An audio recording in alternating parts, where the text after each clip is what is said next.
पराक्रमोदबन्धं पुरब्रह्मणवाकृतिं सौन्दर्यसार सर्वस्वं वन्दे नन्दात्मजं प्रपन्नपारिजाताय स्तोत्रवेत्रैकपाणये ज्ञानमुद्राय कृष्णाय गीतामृतये नमः।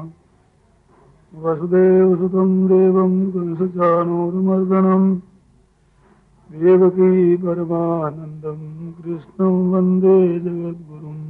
तो अपने मन की अपनी रुचि की बात करवाने की जो इच्छा है, ये इच्छा हम अच्छी से अच्छी ऊंचे से ऊंची भी इच्छा रखेंगे तो भी इच्छा करेंगे तो हमारे अंतःकरण के अनुरूप ही। अंतःकरण हमारा इतना कहां पवित्र है जो उन बातों को हम समझ सके। तो बढ़िया बात यही है अपने मन की मुख्यता न रखे, अपनी इच्छा की मुख्यता न रखे, अपनी चाहना की मुख्यता न रखे। संत महात्माओं को, गुरुजनों को, बड़ों को, भगवान को भी अपने मन के अनुकूल चलाने की इच्छा न रखे, किंतु उद्देश्य ध्येय ये बना ले कि उनकी इच्छा के अनुसार मैं चलूं। अपनी मात्र चेष्टा जितनी उनकी इच्छा के अनुसार से हो, ये ध्येय बना ले। अब भी चाहे पूरा अनुष्ठान में मत हो, अभी हम मांग भी रख दें, भगवान से भी कह दे, संतों से भी कह दे, गुरुजनों से भी कह दे, ये काम कर दो, ये कर दो, ये कर दो, कह दे भगत पर, परंतु वो कहना होनी चाहिए भूल, मालूम होना चाहिए कि हमने भूल करी, ये अपने मालूम होना चाहिए। तो क्या होगा इसका नतीजा, अंत में वो बात सिद्ध हो ही जाएगी, उनके अनुकूल चलने वाली बात बन जाएगी हमारे में। इस वास्ते खास बात उसमें है कि उनको अपनी तरफ लाने की चेष्टा न करके उस तरफ अपने ले जाने की चेष्टा करें। इसमें ये भूल, ये वहम न करें कि हम कोई भी बात कहें तो फिर हम तो अपनी तरफ ले आएंगे उनको, ऐसे संकोच भी न रखें। मन में जो बात आए खुली कहनी चाहिए, ये डर नहीं बैठा दे मन में कि कोई बात कह देंगे हम तो भाई वो तो हमारे मन की बात हो गई, ये ऐसे भय बैठ जाएगा तो वो अनुष्ठान नहीं होगा जो मैं कहता हूं। हाँ, भय हो जाएगा तो वो असली तत्व नहीं समझेगा। इस वास्ते निर्भय होकर बात कहे अपनी, उद्देश्य ये है कि अपने मन की करना नहीं है तो फिर कहे कैसे मन की, कि मन में आ गई निकालने के लिए कहे। मन में जब आ गई उनको अपने बस करने की, अपने बस चलाने की पैदा हो गई, तो पैदा हो गई तो क्या करेंगे, निकालनी है। इस वास्ते कह दो उसको, उद्देश्य हमारा उन चलाने में है ही नहीं, किंतु आ जाती है, उत्पन्न हो जाती है। इस वास्ते कहते हैं, तेरे कह देते हैं निकालने के लिए। इस वास्ते निशंक होकर कहे, इतनी सरलता होनी चाहिए। जैसे एक दिन मैं दृष्टांत दिया था, बच्चा जैसे मां से कह देता है, जो मन में आई चट मां से कह दिया कि पेशाब करूंगा। अब ये कहनी चाहिए कि नहीं कहनी चाहिए थोड़ी विचारता है। मां से कहूं कि न कहूं ये बिल्कुल शंका ही नहीं होती उसका, तो बस जो हो जाए मां से कह दिया, मां से कह देता है। ऐसा अंतःकरण निधड़क, निशंक, निश्चिंत, निर्भय होना चाहिए अपने गुरुजनों के सामने, जिनसे कि हम आध्यात्मिक लाभ लेना चाहते हैं। उनके सामने ऐसा अपना चित्त रहे, उनके सामने चाहे सो कह दे, अपने मन में आई बात कह दे।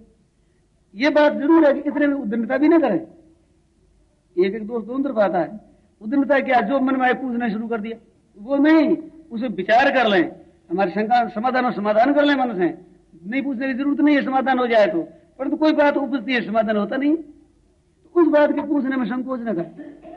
मन दोनों तरफ ध्यान रखे, संकोच करके दबावे भी नहीं और बिल्कुल फालतू बातें ही पूछना, समय बर्बाद नहीं करे, प्रमाद न करे। तो उसमें सावधानी के साथ में जितना समाधान कर ले ठीक जस जाए, और उसमें कोई संदेह रह जाए तो कहते मैंने ऐसे बात मैंने ये समाधान किया, ठीक है ना, कहा ठीक है, जब ठीक नहीं तो बता दो आप, संदेह हो तो, और निसंदेह समाधान हो जाए तो खत्म, बात ही नहीं छेड़। पर जो कुछ भीतर में खटकता हो, उस खटके को बीच सामने रख ही दे, उसको अपने पास रखे ही नहीं। ऊंट पर जब चढ़ जाए तो पगड़ी भी सिर पर क्यों रखे, बोझा तो उसी का है तो उस पर रख दे, फिर चलो मौज से आनंद से अपने बोझा क्यों रखे। तो जितना जितना वो बोझा अपना छोड़ देता है उतना ही उसका जल्दी कल्याण होता है। भगवान ने कहा सर्वधर्मान परित्यज्य माम एकम शरणम व्रज, सर्वधर्मान परित्यज्य, धर्मान बहुवचन से ही संतोष नहीं हुआ, सर्व शब्द पीछे लगाया, संपूर्ण धर्मों को तू छोड़ एक मेरी शरण आ जा, सब पापों से मैं मुक्त करूंगा, तू चिंता क्यों करता। कहते भगवान ने तो ऐसा कह दिया और हमारे को ऐसा आश्वासन न मिले तो हम क्या करें।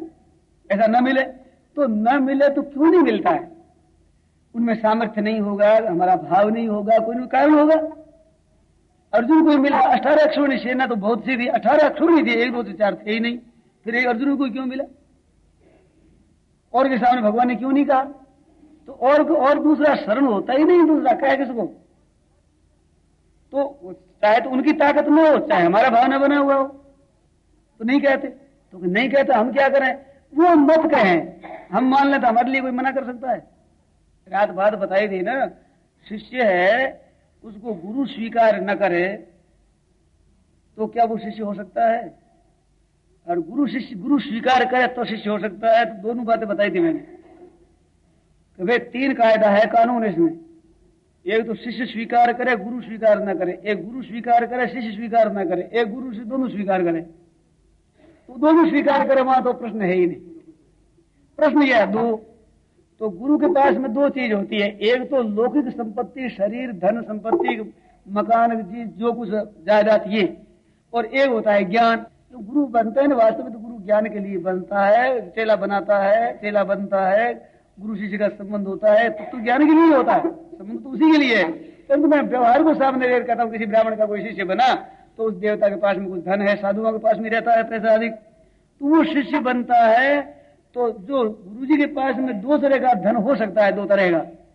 तो लौकिक धन के बीच में तो गुरु की मुख्यता है, वो जब अपना शिष्य मान लेंगे तब वो उस धन का अधिकारी होगा। और अलौकिक धन के बीच में गुरु की मुख्यता नहीं है, वहां शिष्य की मुख्यता है। वो शिष्य बन जाएगा तो अधिकारी हो जाएगा, वे चाहे गुरु बना का स्वीकार न करो। जैसे एकलव्य ने मान लिया कि मैं तो आपका शिष्य हूं, कहते मैंने तो बनाया नहीं, कि महाराज इसके बनाने में आप स्वतंत्र नहीं हो, मैं स्वतंत्र हूं। तो जो शिष्य बना करके सिखाया अर्जुन, उससे बढ़कर विद्वान बन गया। किस बात से? उसके अपने भाव से। अपना विचित्र भाव है, अनन्यता, एक अपना भाव। गुरु महाराज की कृपा से ही होगा, वहां बल का नहीं है, विद्या बुद्धि का नहीं है। और अर्जुन के बीच में कमी क्यों रही? अर्जुन के भीतर ये भी भाव हो सकता है संभवतः कि मैं होशियार हूं, गुरु सेवक हूं। केवल गुरु कृपा ही नहीं, मैं भी होशियार हूं, मैं भी अभ्यास करता हूं। रात्रि में अभ्यास करता था अर्जुन, उसकी बात मैंने सुनी है कि लक्ष्य बिना देखे अंधेरे में लक्ष्य कैसे, शब्द वेदी कैसे हो सकता है, उसको लक्ष्य कैसे वेदन कर सकता है। तो एक दिन वो भोजन कर रहा था तो दीपक शांत हो गया। दीपक शांत होने पर ग्रास तो एकदम मुख में ही गया। मुख में ग्रास गया तो बेचारे कह रहे मुख में ग्रास कैसे गया, अंधेरा है। अब तो बच्चे थे ना, याद आ रही, अंधेरा है, अंधेरे में कैसे जाता है? कहते अभ्यास इस बात जाता है, मुख में जाता, कान में नहीं जाता, नाक में नहीं जाता, ये तो ग्रास तो मुख में ही जाता है सीधा। तो कहते अभ्यास जरूरत है। उसी दिन से रात्रि में बाण चलाकर वेदन करना शुरू कर दिया, अकेले अर्जुन ने। द्रोणाचार्य ने कहा नहीं, कहा इसकी परवाही नहीं किसी की, शुरू कर दिया। वो अंधेरे में शब्द वेदी भी हो गया और लक्ष्य साधने वाला हो गया। तो ये विचार आया तो उसके मन में कुछ विचार भी था कि मैं ऐसे सीख सकता हूं, ऐसे सीख सकता हूं। परंतु एक लक्ष्य के एक अनन्यता है, गुरु कृपा से ही होगा और उनकी कृपा से ही होगा।